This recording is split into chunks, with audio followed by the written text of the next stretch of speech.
Ruth Castro em Fala aí Brasil. Fala aí Brasil, meu povo, minha pova, meus amores, minhas anoras, meus achólogos e achólogas favoritos, como estamos? Graças a Deus, gente, estamos bem, cada vez melhor. Nós sempre devemos estar bem, sempre bem. O bem é a luz, estarmos bem é estarmos com a luz, é irradiarmos luz, é irradiarmos a energia do bem. Então estamos sim, graças a Deus, todos bem. Então, achólogos, vocês me pediram aqui pelo WhatsApp, alguns, né, para eu comentar o que nós achamos desse caso Juliana Marins, né, a menina de 26 anos, né, que perdeu a sua vida fazendo o que ela mais gostava de fazer, né, fazendo assim. Isso até os pais, a família comentou, era o que ela mais gostava de fazer, ela estava muito feliz. E nesse momento de plena juventude, de plena felicidade, né, de realização, de mochilar pelo mundo, né, ela teve a alma recolhida, né, a sua alma teve seus últimos instantes ali naquela montanha. Por quê? Foi uma vontade dela de estar ali na montanha? Foi sim, foi sim.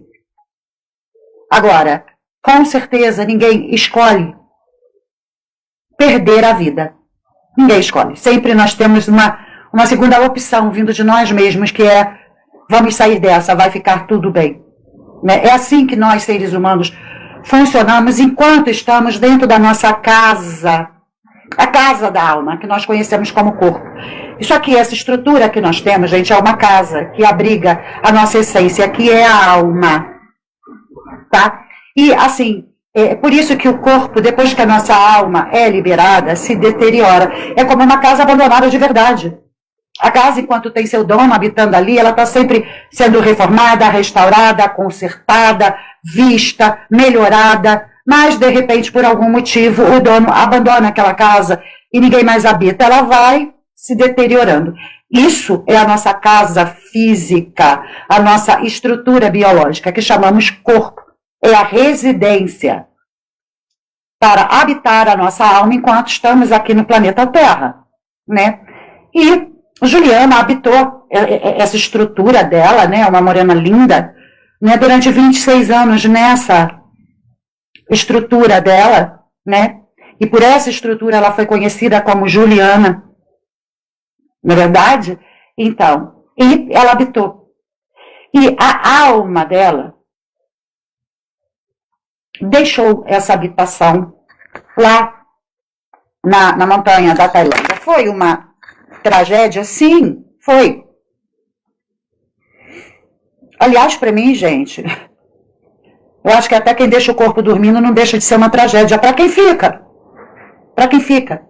Ninguém nunca vai entender completamente, 100%, esse evento de deixar o corpo. Ninguém. Racionalmente, nós temos muitas explicações, mas emocionalmente, nós nunca aceitaremos. Por quê? Porque enquanto nós habitamos a nossa residência física, o nosso corpo, nós somos apegados emocionalmente.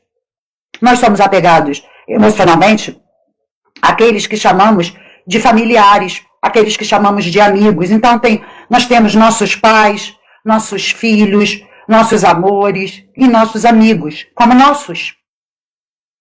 E ninguém quer abrir mão disso, né? De termos sempre como nossos. Mas, gente, o que é nosso é de verdade, é para sempre. Existe uma separação, mas é momentânea.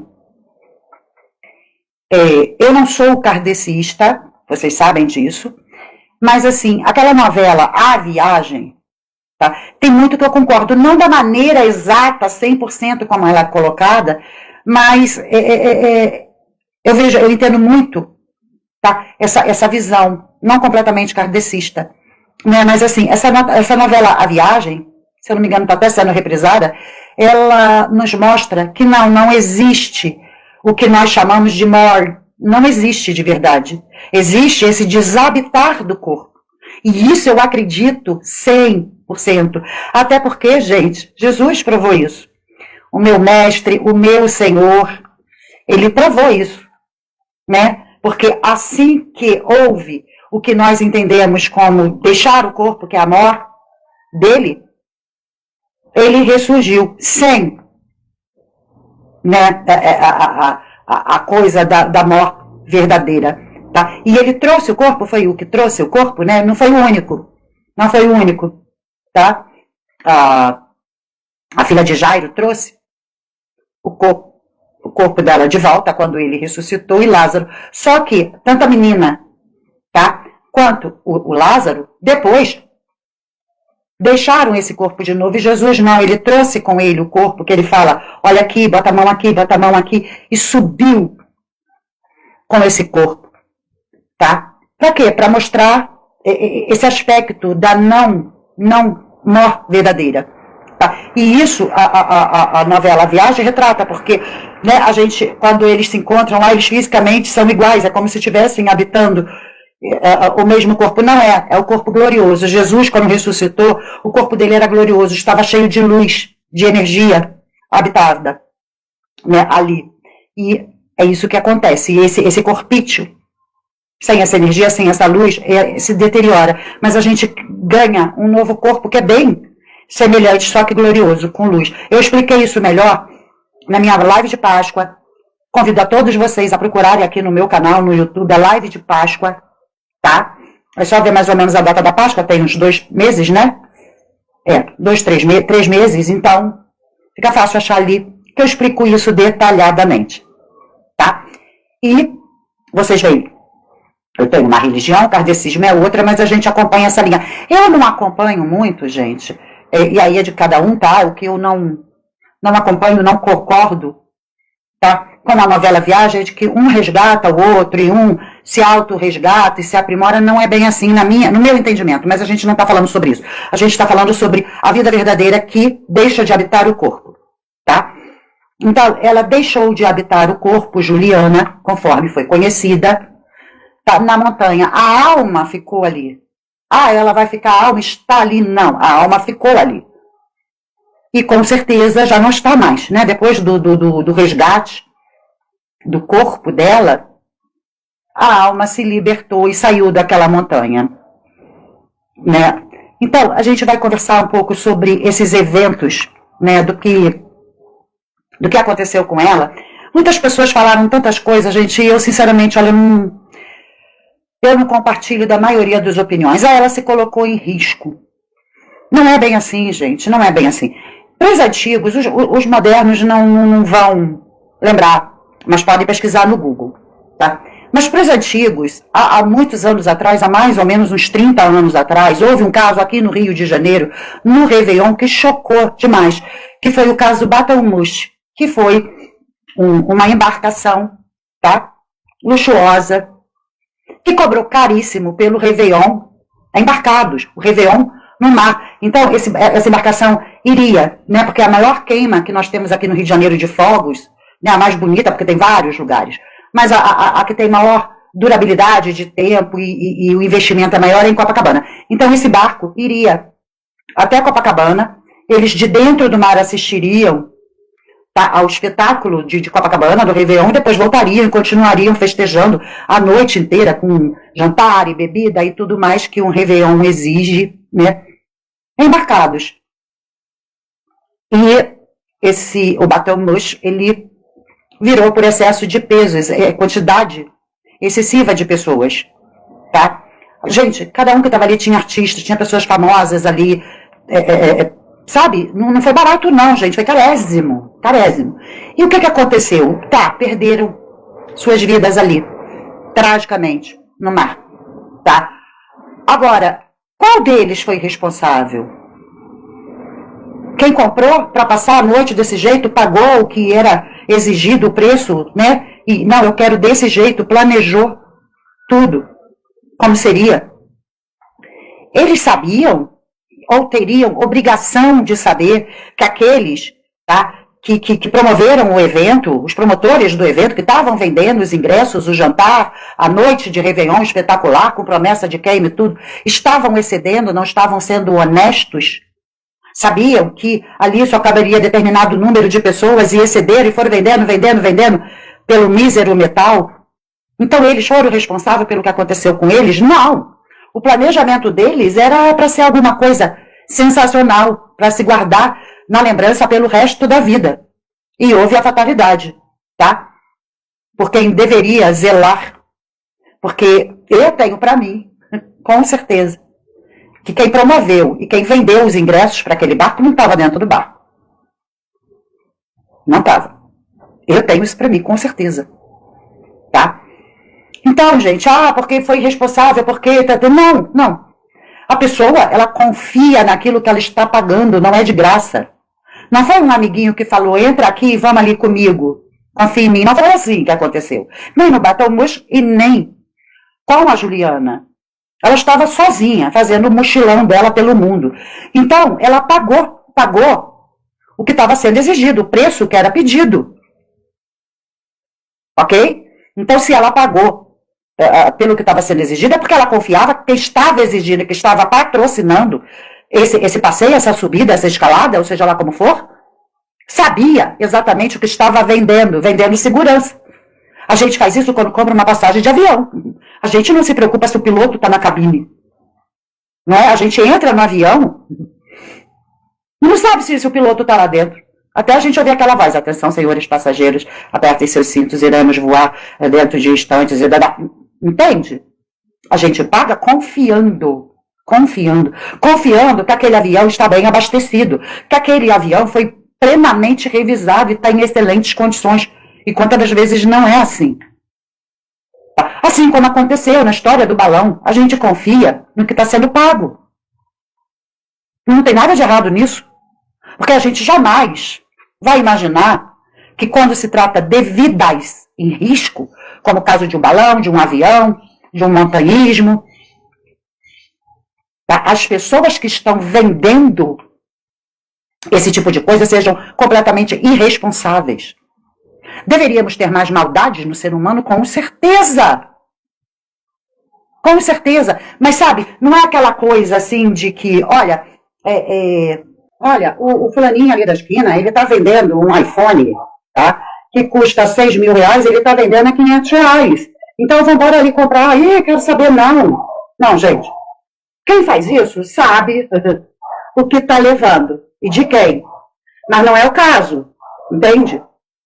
Porque não é aquele preço assim de, olha, a última oportunidade da minha vida e tal, o troço custa X e tá por Y. Não. Tá ali, passeio, tanto, pronto. Entende? Não é na malandragem, não é levar vantagem. Então, e outra coisa, envolve vida, segurança. Então, a gente, infelizmente, confia que são profissionais do outro lado lidando com você. Que são profissionais, que aqueles profissionais que estavam vendendo o Réveillon maravilhoso do Batomuxo eram responsáveis por vidas e segurança. Tá? E por aí vai, a viagem do balão, a gente não acredita.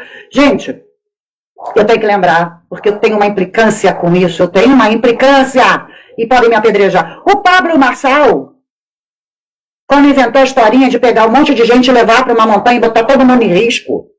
Aqui, quem é que não confiou nele? Não, o cara sabe o que faz, porque ele é isso, ele é aquilo, é o Pablo. Botou vidas em risco. E eu tenho ele por aqui, sabe? Para mim é canalha, mas as pessoas idolatram. Por quê? Porque é o Pablo Marçal, não interessa. Se ele é irresponsável, canalha e joga com a vida das pessoas, que foi o que ele fez, a gente teve isso aqui, e ninguém fala nada, mas aí está condenando a menina. Ela não estava com roupa adequada, ela não estava com calçado adequado. Gente, meus filhos, meus sobrinhos, enfim, um monte de gente. Eu não fui, mas eu fui aqui mais perto. Vão para as montanhas de neve e tal, aí por aí, né, aqui na América Latina. Eu fui até o Snowland, em Gramado, né? E tem que botar roupa adequada.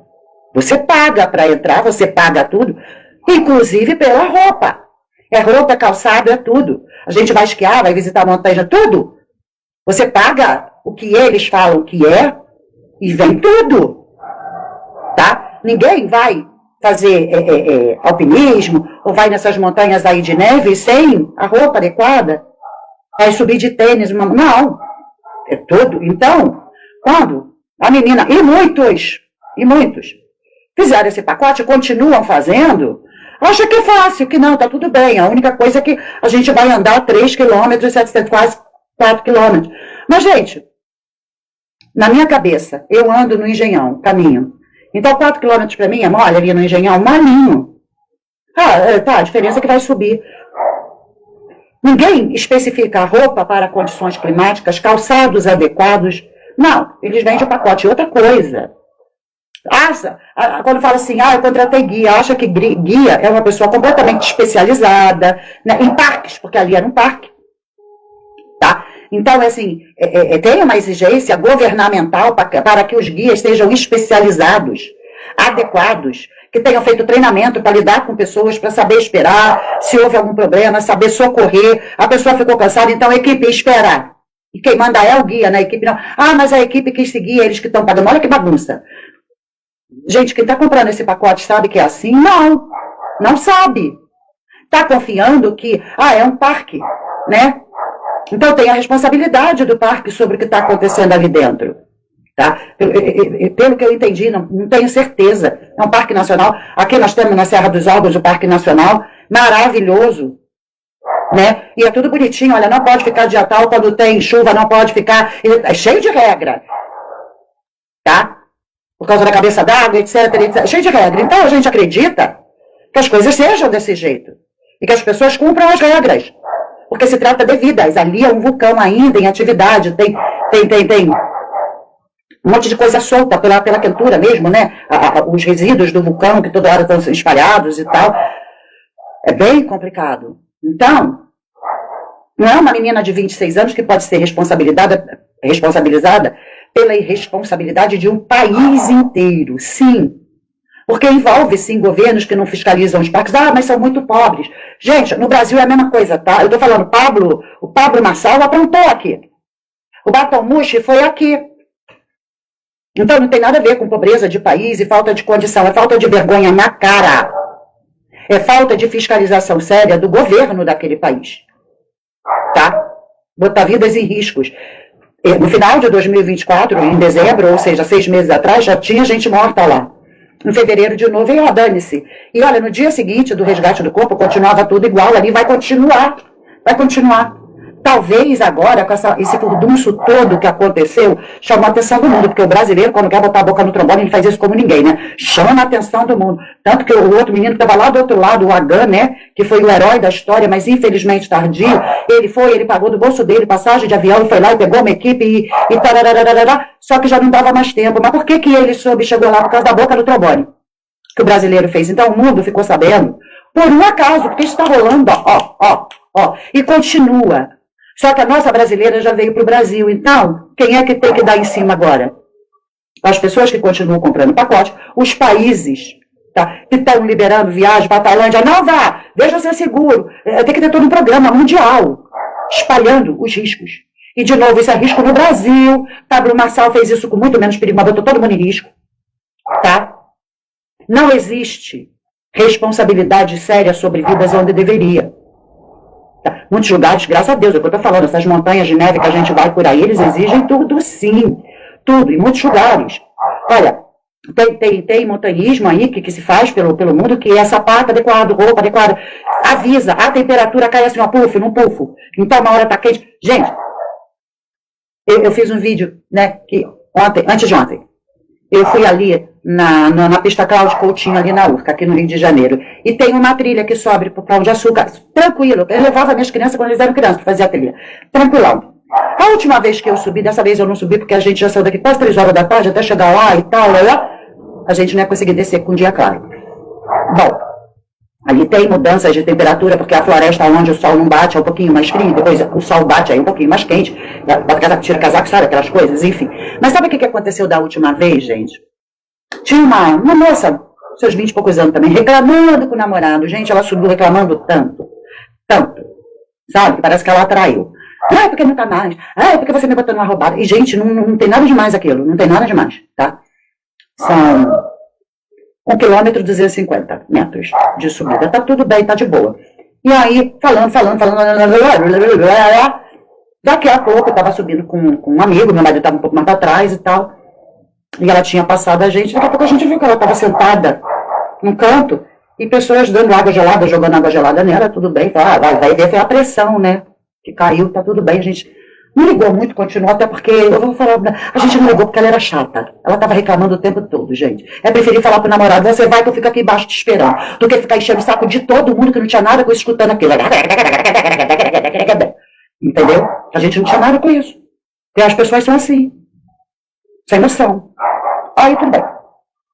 Nós fomos, passeamos lá em cima, porque dá, gente, é maravilhoso. A gente sobe, fica no primeiro morro, e onde tem as lojas, onde tudo acontece, as lanchonetes, os cenários maravilhosos para filmar, para fotografar, tudo.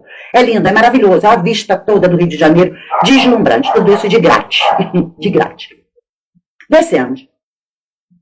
E aí, quando descemos, tinha eu tava descendo junto, que ainda falava, peraí, bandeira passando. Eles vieram, tá? De helicóptero, porque avisaram e tal, e desceram dali do primeiro morro, pararam ali na pista de helicópteros que tem ali, e desceram pela floresta, pela trilha, até onde que ela estava, com uma maca para resgatar por cima, porque ela tinha quebrado a perna. Como é que ela conseguiu essa façanha, gente? Eu não entendi até agora. Acho que a língua arrastou no pé dela e deu-lhe um... Sabe? Porque ali não tinha como, mas ela quebrou a perna. E foi resgatada, né? Por cima, o helicóptero veio e tal, entrou na floresta, pegou, levou a maca amarrada. Gente, só que é no meio da cidade, não é no vulcão, entendeu? Ali é tudo muito perto, passar o celular. Não era a condição, gente, a gente vai ver. Eu acho que eu já falei, já me fiz entender, então agora a gente vai analisar o que a gente tem. Tá? Então, vamos começar a ver um pouco. É só para dizer, gente, que olha só, ela estava feliz. Uma das últimas mensagens dela é exatamente sobre isso, que ela nunca foi tão feliz na vida, né? Então, ok. A responsabilidade não foi dela, talvez nem do guia, que só estava querendo arrumar um trocado ali. Mas dos grandes, os responsáveis, tem que ter guarda florestal, ou guarda de montanha, sei lá como é que é o nome que dá, de parque nacional, de governo, de município, de tudo. Esses são os verdadeiros responsáveis e vai continuar acontecendo, como acontece em qualquer lugar do mundo. Não foi ali porque é pobre, que é isso não, porque as pessoas são sem vergonha e brincam com vidas. Tá? E não cobra nada, a não ser dinheiro. Todo mundo ali levou dinheiro, porque o parque, se cobra e você paga, é porque estão levando. E cadê a segurança? E por que não falam, olha, não pode, para fazer o pacote tem que ter sapato específico, roupa específica, você tem que levar algo para se reidratar, água, comida e tal, é de tantos dias, tudo bonito, antecipado, tá? Com ver antecipado, não é chegar ali de qualquer maneira, com tênis, uma jaquetinha, e vender e vamos subir, não é assim, tá? Mas vamos lá. No registro que ganhou o mundo, Juliana aparece sozinha. Na última semana, um desfecho trágico para a sonhada trilha pelo vulcão Rinjani na Indonésia foram os últimos momentos de Juliana com vida. No mesmo dia, eu fiquei sabendo da situação e decidi voltar na hora. No dia 20 de junho, ela e outros 5 turistas de países diferentes começaram uma jornada rumo ao cume do segundo vulcão mais alto da Indonésia. O Rinjani está localizado na ilha de Lombok e tem 3.726 metros de altura. A enorme cratera esconde um lago de águas termais. No centro existe um segundo vulcão, menor, que continua expelindo fumaça. Um lugar deslumbrante, que esconde muitos perigos. Dezenas de quilômetros de trilhas em terreno instável, íngreme e mudanças drásticas de temperatura. É muito instável, é uma ilha vulcânica cinza, então assim, tem muita areia, é muito difícil de subir, porque parece que a areia tá fazendo muito baixo, você dá uma mão pesada e puxa baixo, muito pesada e puxa baixo. Esse casal de brasileiros que vive em Londres, na Então, gente, isso aqui é um vídeo, né, que eu fiz um corte do Domingo Espetacular sobre a matéria. A matéria tá toda no Domingo Espetacular, tá? Fiz alguns cortes só pra gente entender. A Terra também enfrentou os desafios dessa trilha. Pode levar até 3 dias a ser concluída. É uma trilha difícil, é uma trilha onde as pessoas correm risco. Ninguém nunca sentou e realmente explicou como se fosse realmente uma coisa muito difícil, né? Tipo assim, ó, você precisa levar isso, você precisa estar bem agasalhado, você precisa ter um treinamento bem, né, forte, você tem que ter um preparo físico, né? Eu acredito que da mesma forma que venderam pra nós, né? Vendem pra todos os turistas. Os valores dos pacotes oferecidos pelas agências de viagens pela caminhada variam de 600 a R$1.000. Vocês estão entendendo isso? Gente, 600 a R$1.000, dependendo da caminhada, né? Esse dinheiro vai pra quem? A troco do quê? A troco de vidas? Entende? É isso, não é a menina, não é o país que é pobre, é falta de vergonha na cara, de responsabilidade com vidas. Tem nada a ver com pobreza, não tem nada a ver com pobreza. Porque o menino que foi lá, com todo equipamento, o Agan, pobre, mas com vergonha na cara, com decência, a gente vai ver o que ele tem a dizer também, a gente vai entender tudo. Eu jamais faria essa trilha novamente. No sábado, dia 21, antes do sol nascer, o grupo de Juliana começou uma caminhada por um trecho espremido entre penhascos, rumo ao ponto mais alto do Rio de Janeiro. Outro grupo de turistas espanhóis fez contato com a família depois de ouvir os pedidos de socorro da jovem. Foram eles também que registraram as imagens de drone que mostram uma brasileira caída numa área do Nilo. Segundo os familiares, Juliana ficou muito cansada e Gente, presta atenção como é que é o piso. Olha, eles pisando. Tá? Esse xarela, esse pedaço de pedra, tá? Na verdade são, mas é pedra pómez. Sabe aquela que a gente compra para passar no pé? Pedra pómez, gente, do vulcão. É isso. É isso aqui. É assim, o piso. Então, para ela pisar, escorregar e cair, vocês viram, é muito estreito. E ela ficou para trás. E a equipe não viu? A outra equipe que passou é que viu. Olha esse chão. Olha bem esse chão. Eles pisando, como é que é? Ou descansar. O restante do grupo e o guia seguiram em frente. Juliana ficou sozinha e não se sabe o que levou a queda. De acordo com as autoridades locais, ela foi parar inicialmente a 300 metros da trilha. Bingo 22, as buscas pela brasileira foram suspensas por conta das condições climáticas. Os socorristas montaram estruturas com cordas para tentar chegar até a brasileira, mas os trabalhos foram suspensos novamente durante a tarde por causa da forte neblina. A administração... Esse monte aqui, gente, é da equipe do menino, do Adam, né? usou um drone e descobriu que a brasileira tinha sofrido... Pode ter uma variação de nuvens no local, visibilidade, pode ter chuva repentina. Alpinistas voluntários também se juntaram às buscas. Entre eles, Agan Rinjani, montanhista experiente em resgates naquela região. Agan, que não estava no bote, voltou para trabalhar na operação. Quando estava em Jacarta, com o computador, já precisávamos mais ou menos do local da Juliana, em que eu acredito que ela estava naquele momento. Levamos cordas de mais de 800 metros e depois contamos mais. Era mais de 200 quilos de corda para subir. Os trabalhos de resgate foram retomados na terça, 24, quando amanheceu na Indonésia. Ao anoitecer, manhã aqui no Brasil, a família confirmou a morte da jovem pelas redes sociais. Fomos com 6, 7 pessoas no total, descemos e chegamos mais ou menos 7 horas depois, porque as pedras são como facas afiadas e assim tínhamos medo que a corda fosse cortada com isso. Então tem que tomar muito cuidado para não mexer também com as pedras, porque a cada momento pode cair as pedras. Na montanha, próximos ao corpo de Juliana, para que ele não deslizasse ainda mais. Já é início da tarde na Indonésia, madrugada de quarta-feira no Brasil, quando eles conseguiram retornar ao topo da trilha, no corpo da brasileira.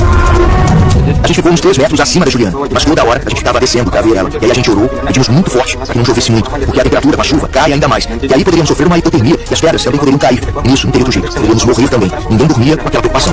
No tórax, ombro, coluna, coxa e na cabeça, que teriam provocado uma grave hemorragia interna. O laudo também apontou que Juliana não teve hipotermia, causada pelas baixas temperaturas, e que a jovem teria morrido logo após as lesões, mas não detalhou em qual queda ela teria sofrido ferimentos fatais. As imagens feitas pelos turistas que mostram Juliana ainda viva foram feitas 3 horas e meia depois do acidente. Gratidão da própria família e de muitos admiradores pelo mundo, Agan se sente vencido pela montanha e lamenta que não pôde fazer mais por Juliana. Eu me decepcionei comigo mesmo por não poder ter resgatado a Juliana. Eu poderia ter chegado antes, mas com essas circunstâncias eu não cheguei. Mas eu tinha muita esperança. Eu pensava que encontrar a Juliana lá poderia ajudá-la. Peço desculpa por não conseguir trazer a Juliana de volta. Meus pêsames para a família e Deus possa confortar a família. E mais uma vez, desculpa por falhar. Desculpa por não conseguir trazer a Juliana. Eu só consegui trazer o corpo dela. Então, gente, é sobre isso, né? A gente não entender por que eles, essa equipe não trabalha para o parque, não é dali, não foi avisado, não é, sabe? Eles ficaram sabendo e vieram. Não foi o parque, não foi o governo, não foi ninguém que chamou eles. Olha que louco isso. Entendeu? Eles ficaram sabendo e vieram. Quer dizer, por que o próprio parque não tem essa organização antecipada? Entende? Assim como eu falei, a menina quebrou a perna lá na trilha, pronto. Rapidinho chegou lá o helicóptero com maca, com tudo, equipe, e levou até a floresta e amarrou a maca. Por que já não tem isso organizado? Se é um turismo regular ali. É um turismo, gente, é um pacote turístico. Então deveria ter isso sempre. Olha que louco, né?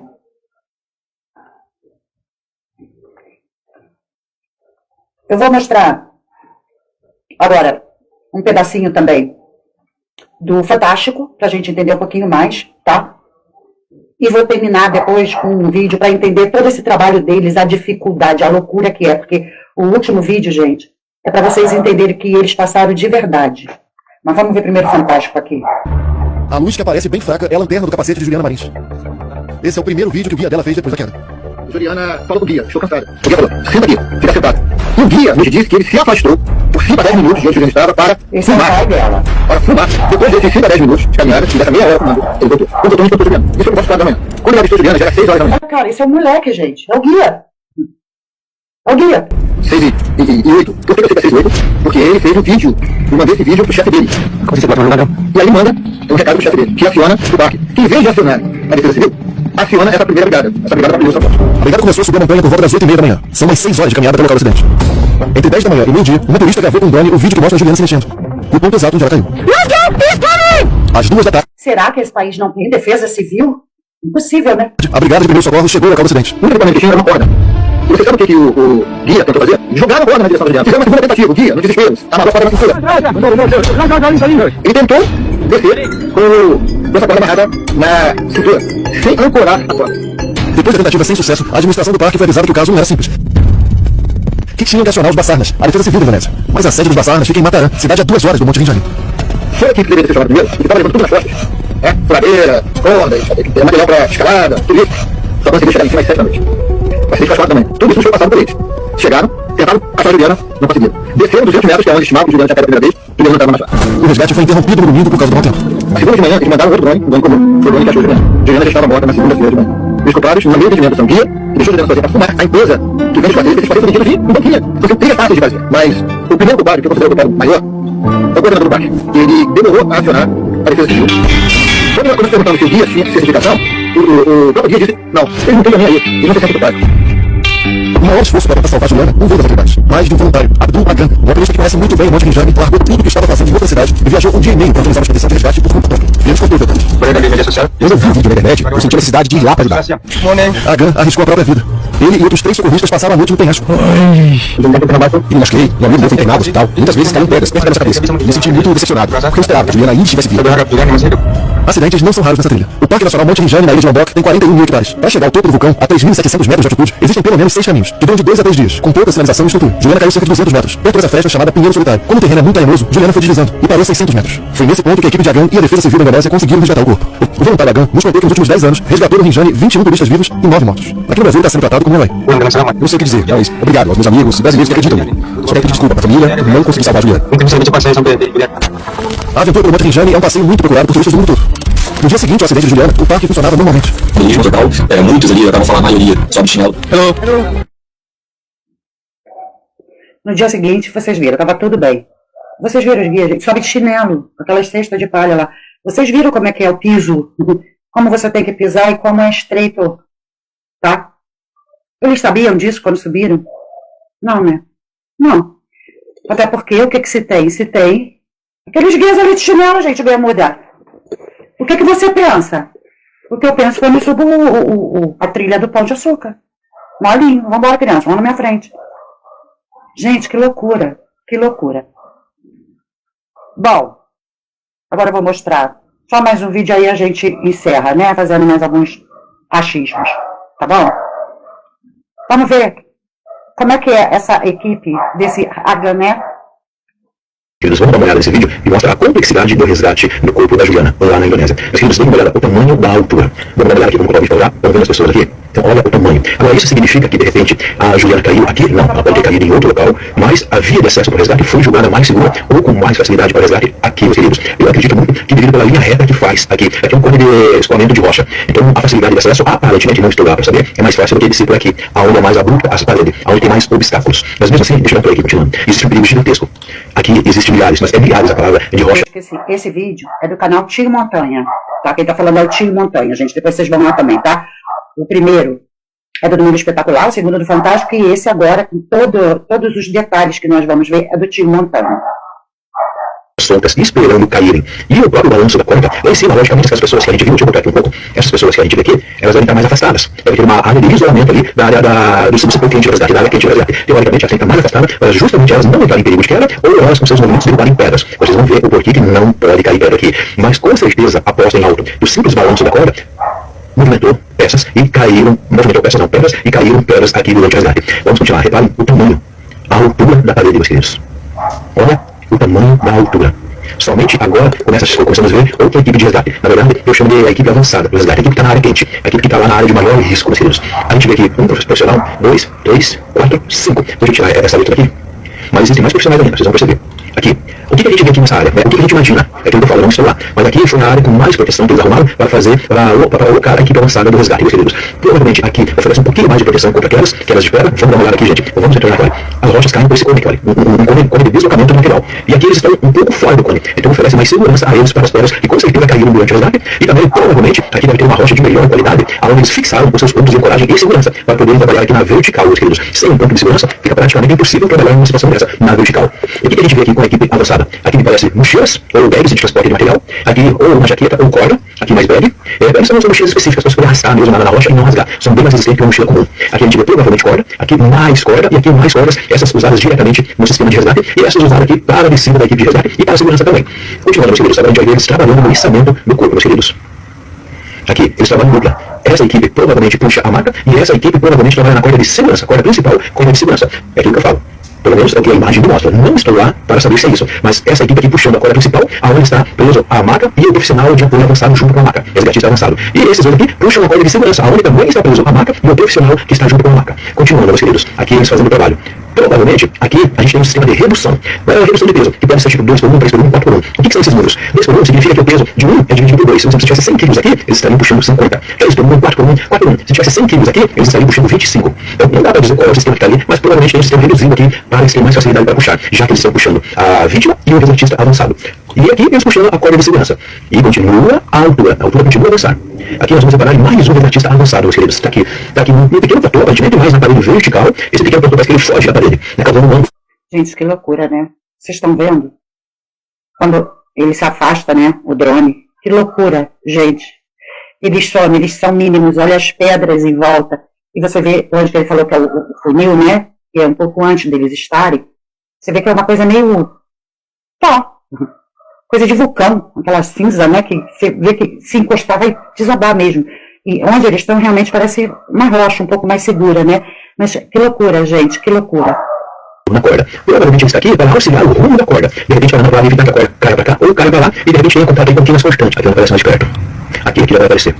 Aqui olha, parece que tem um colchonete ou um isolante térmico ou uma capa de proteção contra aquilo constante que absorve o trabalho dessa ancoragem que está segurando a corda principal e essa outra ancoragem. Todas as ancoragens estão em cima daqui. Então provavelmente aqui eles identificaram objetos de injúrias, que são objetos naturais ou artificiais que podem causar danos ao sistema de resgate. Danos tanto ao sistema de resgate como à equipe humana. Então se dá uma proteção aqui aparentemente para evitar esses danos na corda. Agora vamos continuando. O sistema de redução aqui também, vocês podem reparar que eles puxam a corda e soltam. Quando eles soltam, aqui tem um sistema de freio que automaticamente trava tudo. Eles erguem. Quando eles soltam, trava. Quando eles puxam, libera. É automático isso aqui. Continuando, meus queridos. Aqui está todo o profissional, que a gente já viu. E continua para baixo ainda. Olha a dificuldade técnica para esse resgate. E aqui a gente vê essa maca aqui, que é uma maca envelope, também conhecida como maca SCAD. Ela fecha completamente a vítima ali, protegendo a vítima de eventuais impactos com a rocha, ou de algumas pedras que possam cair nela. Tem aqui a maca mais tradicional, antigamente era mais tradicional, vamos dizer a maca mamute, no formato que chama mamute, é uma maca de ferro. Também é própria para esse resgate aqui, mas a maca envelope, que alguns chamam de SCAD, ela tem a vantagem de ser bem mais leve. Essa parte amarela, alaranjada, né? E essa maca envelope que fecha, o corpo da Juliana está ali dentro já. Né? E ele está subindo, com ela meio que segurando pelas pernas. Olha que loucura, gente. Tudo na vertical, no paredão, vocês veem a distância. Mais fácil para transportar, em espaço confinado, espaços em lugares de pouco espaço, ela consegue chegar com mais facilidade. Ela tem uma enroladinha. E quando ele chega no local, eles desenrolam ela e colocam a vítima ali dentro e fecham com alças que tem aqui, olha. O resgatista, a gente pode reparar que ele tem uma perna desse lado e outra perna desse lado aqui, meus queridos. Com isso, ele consegue direcionar a maca mais para a esquerda ou mais para a direita. E também ele vai ficar com as duas mãos livres para pegar uma alça que tem aqui e erguer a frente da maca se ela pegar uma pedra.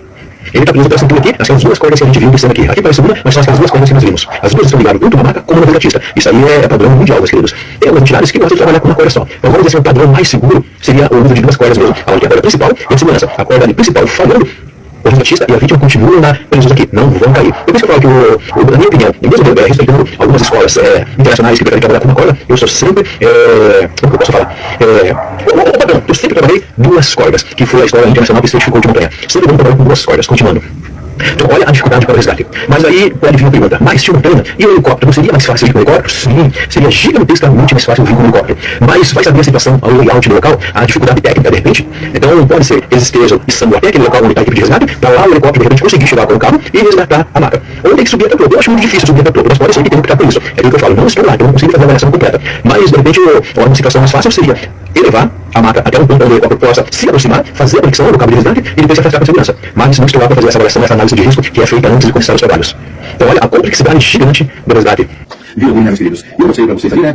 Eu analisei para vocês a equipe de resgate avançada, trabalhando na vertical, na parede, vertical mesmo, correndo, cada um que estava ali, né, estava concentrado no seu trabalho, mas sabiam que corria muito risco, mas literalmente muito risco de serem atingidos por uma pedra rolando uma montanha abaixo. Então era extremamente fácil, de repente, eles saírem da condição de resgate para a condição de vítima. Então os caras que estavam ali, são os caras ponta firme. Eu falo que cada um, ou cada uma, que coloca a sua vida em risco para salvaguardar a vida de outro, é um anjinho. Seja na área militar, seja na área civil, seja na área voluntária, é um anjinho querido. E ela estava correndo risco. Mostrei a equipe avançada, mostrei mais um resgatista avançado e mostrei o resgatista funcional junto com a maca. Junto lá com a maca estéreo ou envelope, meus queridos. Mas saibam que lá em cima havia no mínimo mais uma equipe de resgate coordenando tudo. Uma ou até duas equipes de resgate. Porque seria muito complicado. Uma equipe lá em cima coordenando tudo, se preocupando com o equipamento, com a segurança lá em cima, com a segurança de todos lá embaixo, e ainda manter todo aquele mundo de gente de cabecinha que vocês viram lá em cima, afastados do local, né, longe da área quente. Então, provavelmente lá em cima tinha duas equipes de resgate também, e mais gente auxiliando ainda, meus queridos. Provavelmente um dos líderes estava lá em cima, e na equipe de resgate avançada, mais outro líder. Todos em comunicação full time. A equipe de cima, com a equipe avançada, com o resgatista avançado e com o resgatista funcional lá na maca. Todos ao mesmo tempo conversando entre si e todos escutando todos. Fundamental a comunicação certeira. Certeira é aquela comunicação onde quando a gente recebe uma comunicação para nós, a gente repete a comunicação e fala entendido, para não ter dúvidas ou não ter interpretações erradas. Tipo, amarra a corda aí, e no barulho veio, não sei o que, o cara entende. Solta a corda aí. Bom, nós entendemos a complexidade. A complexidade. Da montanha nós vimos em Zoom, nós vimos tudo, o resgate, como é difícil, como precisa de pessoas. Nós ouvimos o H falar, se machucaram, caiu pedras, e eles estavam orando, gente, para que se chovesse as pedras iam matar todo mundo ali, gente, além de empurrar, entendeu? Então, é louco isso, louco. Eles dormiram do lado do corpo, não foi simples, foram horas, muitas horas, tá? E é a equipe especializada do parque? Não. Então tem a ver com a pobreza local? Não. Tem a ver com o desrespeito pela vida humana. Essas pessoas deveriam estar integral contratadas ali e ficar ali. Já que vocês viram, no dia seguinte estava tudo de novo, está tudo bem. Está tudo bem. E eles subindo de chinelo e cobrando. E aí, por que ela foi fazer isso? Ela foi fazer isso assim como as pessoas quiseram ver o Réveillon no mar, em Copacabana. Como pessoas que querem viajar e entram no avião confiando que está tudo ok. Só isso, gente. A verdade é que a gente não sabe. A gente não sabe o nosso dia. O dia que a nossa alma vai deixar de habitar esse corpo. Tá? Porque esse corpo é provisório, não é permanente. Não é o nosso corpo real. O nosso corpo real é o glorioso. Tá? Que é aquele mais ou menos lá da... Não é, mas é mais ou menos, né? Aquele da novela Viagem. Tá?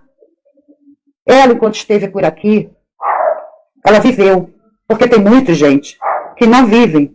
Chegam quase aos 100 anos, mas sem viver, porque tem medo da vida. Tem medo. Tá? Eu vou contar um negócio pra vocês, é real, tá? Eu tinha uma amiga que ela perdeu um sobrinho, sabe como, gente? Uma criança pequena. Estava sozinha, caiu. Estava chovendo. A criança caiu com o rostinho dentro de uma poça d'água da chuva. Só que tinha quebrado as mãozinhas e não conseguia tirar, morreu afogada numa poça de chuva. Vai explicar. Não tem explicação. Tá? Então a gente não pode ter medo de viver. Porque se tiver que ser, a gente pode morrer afogado numa poça d'água. Agora são 3 cachorros. E aí vai começar. Tá? E motoboy. Gente, tá na hora de eu encerrar. Eu queria falar mais, mas eu não posso. Porque agora eu vou disputar com os barulhos do mundo. Agora, vocês ouviram, né? Quando o tio Montanha fala que era equipe de anjos. E era. Essa menina teve na despedida da vida anjos que aguardaram. Anjos que liberaram a alma dela ao resgatar o corpo dali. Anjos literalmente vieram buscar e tirar e falar, vai. E a tristeza do Agã, verdadeira, de não conhecer, de não falar a língua, além de não ganhar um tostão, ainda tirou do bolso. E a tristeza de falar, eu achei que eu ia encontrar ainda com vida. É isso que vale a pena na vida da gente, enquanto a gente está por aqui. Encontrar anjos verdadeiros que também habitam corpos humanos. Isso não tem explicação. E ela falou, né? Nunca me senti tão viva. Foi uma das últimas coisas que ela postou. E ela continua viva. Não mais entre nós. Não mais com aquele corpo que foi devolvido ao país de origem por anjos, que não tinham nada a ver com a história, não fazem parte do governo, não são funcionários do parque, não são responsáveis por aquilo que está sendo vendido ali, prometido ali. Mas são anjos e nós temos que orar todos os dias para que Deus coloque anjos ao nosso entorno, que a gente nunca sabe quando vai precisar, e para que, se possível, sejamos anjos na vida de alguém, quando for necessário. Tá? Infelizmente, é terrível para todo mundo, mas eu acredito sim, tá? Que o que aconteceu também não foi em vão, porque agora foi tudo diferente. Agora o mundo sabe. Agora o brasileiro fez barulho. Agora se sabe. Porque, olha, gente, no Everest toda hora diz que tem uns 300 corpos lá, que não tem como tirar e fica. Mas quem é que sabe? E olha que lá é todo um equipamento. Pessoas treinadas. Agora imagina ali. Né? Então, gente, olha, sim, o pai culpou até o guia, tá? Mas, gente, quem é que exigiu dele alguma coisa? O parque recebeu, mas liberou ele para subir com um povão lá, sem saber o que fazer. Um moleque, gente, um garoto.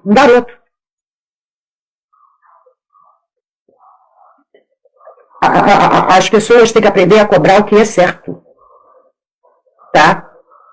A cobrar o que é certo. Lá mesmo, eles têm que ir lá, os moradores de lá, os locais, tá? E exigir que ali seja um ponto seguro para os seus nativos que se fazem guia e para os turistas, porque eles dependem. Então, tem que haver cobrança, tá? De todos. Nós aqui temos que cobrar mais os nossos, vigiar mais os Pablos Marçais, que de vez em quando inventa, de levar os outros para a montanha para botar a vida em risco, porque botou.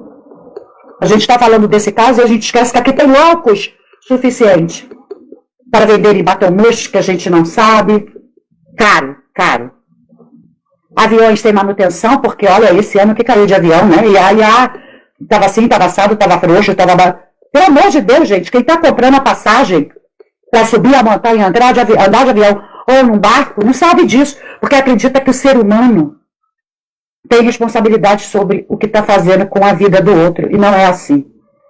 Então, Juliana se sentiu muito viva. Graças a Deus, os 26 anos, que pra gente é apenas, que ela viveu, foi pleno, foi muito, excedeu, trouxe a ela a felicidade que ela buscava. E eu tenho certeza que, apesar do perrengue, a alma dela foi em paz. E outra coisa, gente, essa história de que o laudo está errado, não está errado, não, ela foi caindo. Então, claro que não foi no primeiro, talvez no segundo, porque foi 150, 300, não sei o que, já estava 600. Então, quando foi a queda, que entre a queda, a hemorragia, o traumatismo, levou 20 minutos. A derradeira. Ninguém sabe, porque ninguém estava filmando ela 24 horas para saber como é que foram essas quedas, quantas foram de verdade, em que ela bateu, o que caiu na cabeça dela. Ninguém sabe. Então não dá para dizer que é mentira daqui ou dali, isso é o de menos. Isso é o de menos. Para mim é o de menos. O demais são pessoas vendendo ilusões para vidas humanas. Isso deveria ser mais combatido. Isso deveria ser mais fiscalizado. E nós mesmos, quando buscarmos uma aventura, a gente tem que xeretar muito toda a segurança que for possível, a gente tem que xeretar e parar de confiar em seres humanos que vendem risco de vida. Seja o que for, até médico. Entende? É isso que eu acho, achólogo. Tá bom? Vamos aí? Eu espero trazer mais alguma coisa. Eu já falei para vocês, o caso Vitória está meio parado. Eu não quero comentar muito agora, porque não tem, é mais do mesmo. Tá? Sobre as nossas vidas, sobre nós sermos julianas, prontos para cairmos no conto de quem vende felicidade, está roubando a segurança de uma vida e que a gente não sabe que está sendo roubado.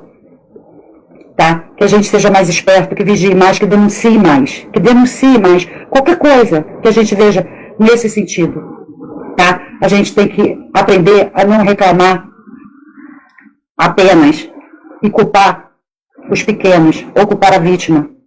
Vamos responsabilizar quem está por cima. Lá é o governo, é o representante, sei lá, se é ministro, quem é que é o responsável por aquele parque, daquele vulcão. Esses é que devem ser cobrados. Esses, porque esses ganham dinheiro com turismo. Não é o pobre do guia que é um rapazote. Ela não foi culpada. Nem o menino. Não foi. Entende? No Batamus, não morreu só aqueles que compraram ingresso. Aqueles funcionários que estavam ali, garçons, cozinheiras, músicos, também confiaram no contratante. E é assim que funciona. É assim que funciona. Um piloto de avião não vai lá ver toda a estrutura mecânica e tal, ele não entende disso, ele entende pilotar. É igual a gente, quando deixa um carro numa oficina mecânica. A gente não entende. Quem entende é o mecânico e a gente tem que confiar. Então, quando cai um avião, cai também o piloto, cai os comissários. Quem vende isso? Está em Porto Seguro. Nós devemos prestar mais atenção e exigir e cobrar mais e falarmos mais sobre isso. Tá bom? É isso, gente. Beijo no coração de cada um de vocês. Fiquem com Deus. Até a próxima. Fomos? Fomos.